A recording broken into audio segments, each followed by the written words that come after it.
a confession to make. I really have a love-hate relationship with the read the Bible in a year plans and Bibles that are designed for completing the Bible in a year. Yep, you just heard me right.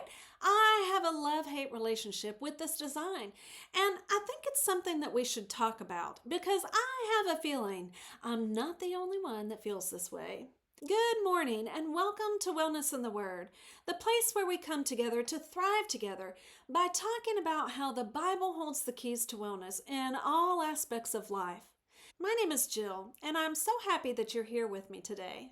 All right, I have been thinking a lot about how the year is coming to a close and how that special day is approaching where we all start to make New Year's resolutions. One resolution that I personally have made many times in my life, and I imagine that you have too, is to read the Bible in a year. It's a very good goal that we make out of a sincere desire to spend time in God's Word and grow and develop spiritually.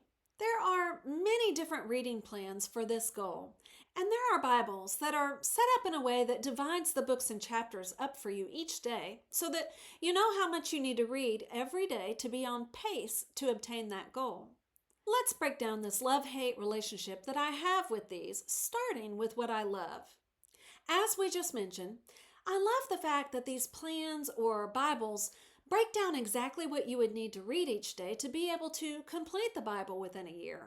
I love that they encourage us to be in the Word daily and that it shows us that this goal of reading through the Bible within a year is indeed obtainable. I think that's something that we all need to realize, that it is an obtainable goal. I love that these plans have the thought process all taken care of.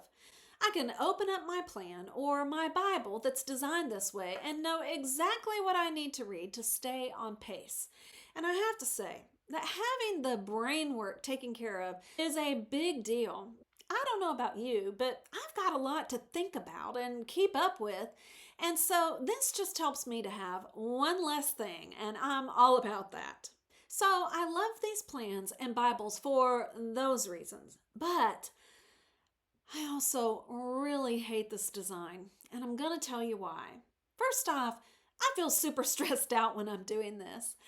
Sometimes life creates complications that just squash our intentions for the day.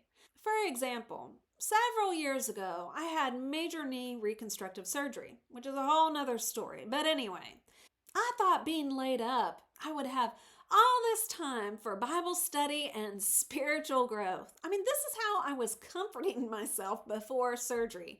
I knew I was going to be immobilized for multiple weeks, so I psyched myself up, telling myself that I was going to be productive spiritually in this season. It was going to be great. But you know what happened, right? I was in extreme pain. I was having to take potent painkillers, which just made my mind mush, and my sleep was trash. When you combine pain medicine, and lack of sleep, you know what you get? Nothing productive. I couldn't see straight to read, let alone think to study. These were not my best days spiritually. But could I do anything about that? No. I was doing the best I could, but it was not a productive time for me spiritually, especially not the way I thought it would be. I can also remember the days of life with little ones. Have you ever woken up and things didn't go planned because one of your little people were sick? I specifically remember one time when Kara got the stomach bug. She was probably no older than 2. She was definitely too little to understand what was happening to her, so she didn't understand she needed to run to the toilet. And my day, well, it literally consisted of sitting and watching her every minute so that I could run and get a bucket under her mouth as soon as I could see that she was starting to throw up. And we did this so many times that by the end of the day, she was attributing that bucket to the cause of her throwing up. She would start crying, "I don't want it! I don't want the bucket!" Assuming the bucket was the cause instead of the catcher of what was inevitably about to happen again. Now, I can't remember specifically, but I am pretty sure there was zero Bible reading that took place that day. My point is, life happens. We get sick. Our children get sick. We have emergencies we don't anticipate. And sometimes our schedule is just not as it would normally be. This is life. But when I'm following a plan to get through the Bible in a year, these situations put me behind schedule. And then I am stressed out. And if it's a situation like my surgery, where this may happen several days in a row, then I feel really behind. And that creates major stress for me. I feel pressure to catch up. This is the curse of a type A personality, if you were wondering. I hate failure. Needless to say, being behind, it just doesn't give me warm fuzzies. Personally, I feel like this Bible reading schedule causes me to lose my joy of reading, and it makes it more like a task that just needs to be checked off. And the last thing I want is for my time with the Lord to feel like a task or a chore. Another problem I have with these plans is they make me feel boxed in. And this is uncomfortable, to say the least. It's important to read God's Word because we need to put knowledge in our hearts and minds. It's how we know how to be pleasing to God. It's how we see the love of God. That is one purpose of Bible reading. But reading the Bible is not just about increasing our knowledge. We also read because of need. When my heart is heavy, where better to go for relief than God's Word? I may be scheduled to read in Genesis and Matthew, but my heart needs to be in Psalms. Maybe I'm feeling anxious about something, and I need to read accounts that remind me that God has always cared for and delivered His people. Maybe I've faltered, and my heart is burdened with that. So perhaps I need to read about Paul or Peter's denial and remind myself that I can't get a do-over, but I can get a do-better. Maybe I need that encouragement that I can grow just like those men did. We may not like it, but time is limited. And some days, if I want to read for need, that means I'm not reading for knowledge. So again, I find myself in this vicious cycle of getting behind on the Read Your Bible in a Year schedule. But sometimes I need encouragement and wisdom and comfort that comes from particular passages, and I need to divert from my Bible reading plan. God's Word is meant to be applied like that. And if I never give myself the freedom to use it like an RX for my problems, then I am seriously missing out on something that my soul desperately needs. And then what about those times when you're reading along your Bible reading plan and there's something that stands out to you in a way that it hasn't before, and you just want to take more time to pick it apart and study a particular account or a verse as opposed to just reading it and passing by? Maybe I want to read some commentaries about a particular verse. Maybe I want to map it. But if I take the time to do that, I won't get through my Bible reading assignment for the day. And once again, I find myself in a dilemma, and the result is stress. This is what I'm talking about when I say I feel boxed in. I hate this feeling. I don't like feeling like I have to make a choice between reading for need or taking the time to study something more intently and reading my Bible reading plan and staying on track. And if I make the choice to put my reading plan on the back burner for the day or a few days so that I can do other things, and I get 3 days behind or a week behind, then I just feel like I'm never going to catch up.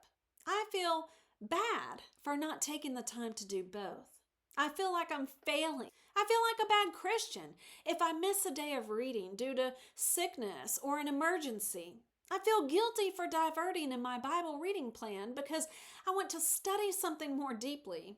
as if I'm doing something wrong by making that choice. I become discouraged. Can I get a like on this? I mean, does anybody relate to this, or am I just living on an island? Drop a comment if you can identify with me. I would love to hear your feedback. And listen, do y'all know what I think the devil is doing when I have these feelings of failure and discouragement?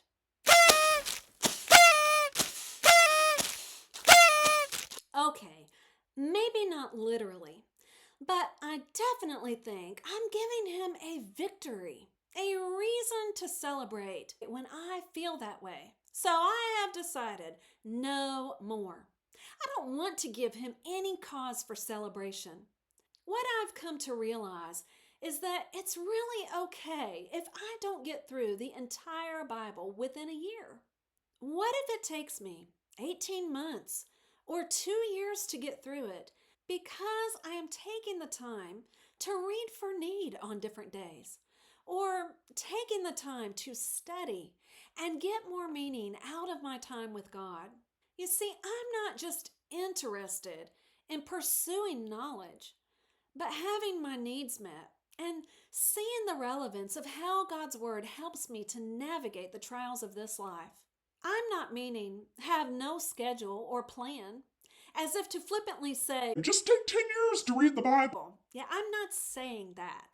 I'm not saying it doesn't matter if we go days on end without taking time for spiritual things. If you've only been on Wellness in the Word for even a minute, I think that you see that I'm convicted that spiritual development is something that needs to be a priority. But what I am suggesting is to give ourselves some grace. Sometimes there are going to be days when circumstances out of our control arise, and we're not going to be able to be in God's Word like we would like to be. Sometimes I'm going to divert from my Bible reading plan so that I can grow spiritually or spend much needed time being comforted by God's Word. And that's okay.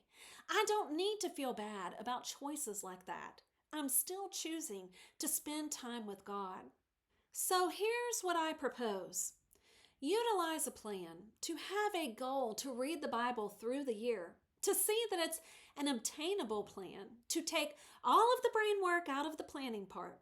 One example of a plan like that is a chapter a day book. I love this book. It takes you through the New Testament in a year. One thing I love about this book is he provides some helpful notes to supplement your study.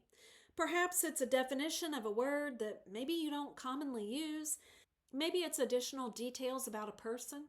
He also provides some questions for reflection, and my favorite part of all is he provides you with some notes for marking in your Bible, and you know how I love to mark in my Bible. But here's how I will forever use this book, or Bible designed to take me through the year, or reading plan that gives me book and verse to read each day to accomplish that goal. I'm just going to ignore the dates. Instead of using the dates, I'm just going to use a bookmark. Maybe I want to read double than what's required one day because everything lined up perfect in my day and I have extra time on my hands. Maybe I have to skip a day because I'm sick and I can't focus. Maybe I choose to read for need one day.